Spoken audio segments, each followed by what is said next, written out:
Tuesday. What I want to talk to you about today is something that isn't actually very intuitive.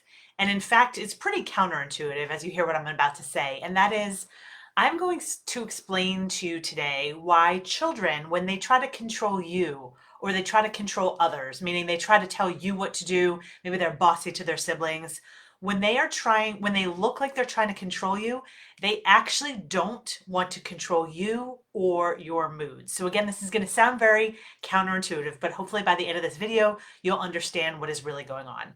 So the first thing I'm going to tell you is actually what is going on when your child is acting controlling. And then I'm going to tell you why specifically they don't want to control you. So what's going on when a child is being controlling is that is a symptom that they feel out of control. They have a lot of yuck and they don't have mature coping skills. So let's use a very simple example. Let's say you make dinner for them and it's a dinner they don't like. Let's say you make chicken parmesan and they don't want that for dinner. So they become controlling and demanding and they say, make me pasta.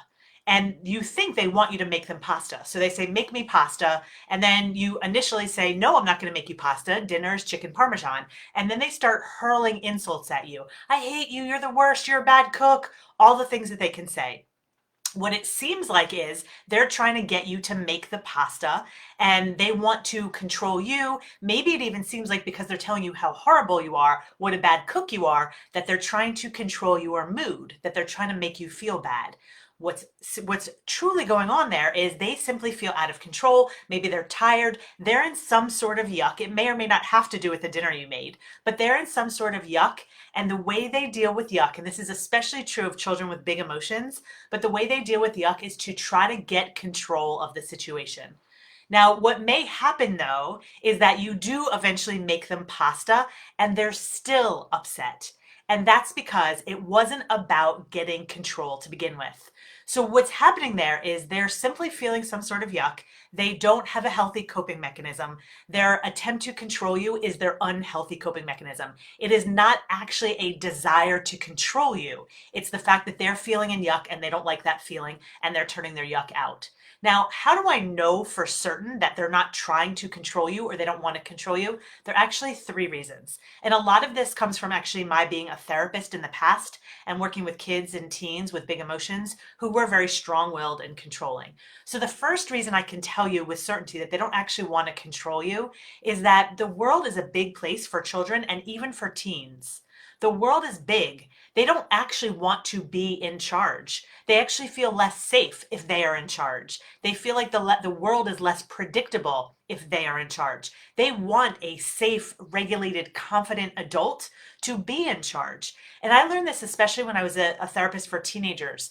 I worked with teenagers, I would say at least 5 or 6 of them, who had cool parents. The parents who kind of let them do whatever they want, parents who didn't really have boundaries. And in almost every single case, inevitably, that teen with the cool parents who didn't have firm boundaries would say something to me that sounded like this. It wasn't always this, but it was something related to this. They would say something like, you know what? If my parents can't even set boundaries for me, if they can't even stand up to me, then how can they stand up for me? These teens with cool parents did not see these parents as really strong, confident adults. They saw that if they could push over their parents, then obviously other people could push over their parents as well, and they didn't feel as protected. Now, I guarantee if your teen is feeling that way, a child feels that way as well. So that's the first reason. Kids actually don't want to be in charge. It doesn't make them feel like the world is safe or predictable.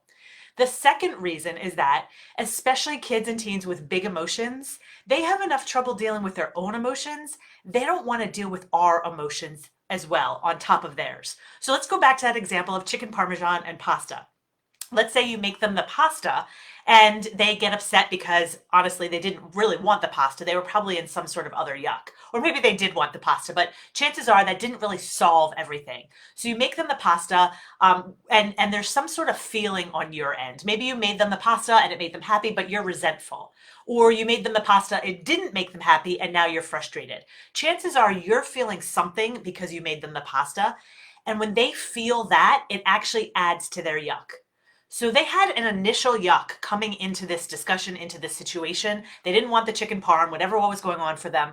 Then you have a reaction and they don't want to deal with your reaction. They were already upset and now they have to deal with your upset too.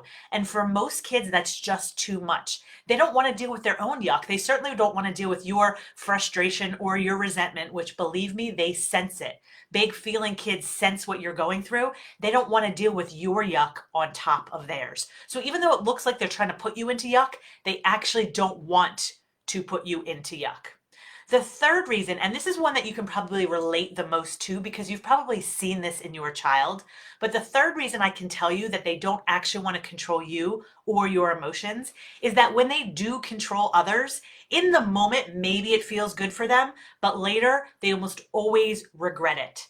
And often they feel shame about it. So let's say that we go back to this dinner situation, you're making chicken parm, you ask for pasta, and things don't go well because maybe you get resentful, you get frustrated with them, and then maybe their sibling starts giving them a dirty look because, now all of a sudden you're fighting with their mom and the dinner energy is negative. Maybe now dad is upset with you because if your mom, maybe someone's getting upset with you for giving in.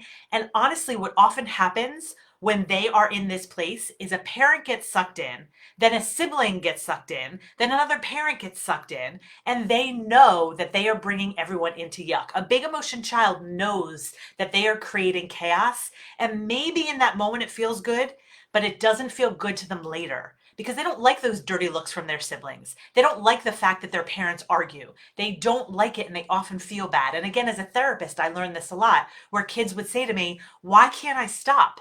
I know my parents are fighting over me and they're fighting about me. Why do I have these reactions? Why do I become so controlling in the moment? They don't want to have this much control and power. They know it causes problems. And even though they can't necessarily help it in the moment, they regret it later. It often affects their self-esteem. It makes them feel ashamed of themselves. So again, the three reasons that I can tell you they don't want to control you. Number one, they don't feel safe when they have so much power over you. They want you to be a confident, in charge parent. Number two, they have enough of a hard time with their own emotions. They don't want to deal with yours also. And number three, they often feel bad about it later. They regret it later. So I talk more in this week's podcast episode about what you can do about this. But what I will say for now is just start to change the way you think about this. Because if you think my child is trying to control me, my child is being strong-willed, my child is being bossy, if you think that, you're going to get sucked into yuck. And then you're going to be down the hole that I'm telling you that they probably don't want or need you to be. If you think of it as, oh, my child is simply having a lot of yuck right now and they don't have mature coping skills, then you're going to see it differently and you're not going to get as sucked in. So for right now, the only action I suggest is to start to see it differently. And even though I'm telling you something that seems very counterintuitive, that when they're being controlling, they don't want to control you, it's really important that you start to see it that way. If you have any questions about this, feel free to post below the video. I'd be happy to answer them. I'll be back again with you on Thursday with the podcast episode where I'll talk a little bit more about what to do about all of this. And I'll be back again soon in this group with more tips. Take care, everybody.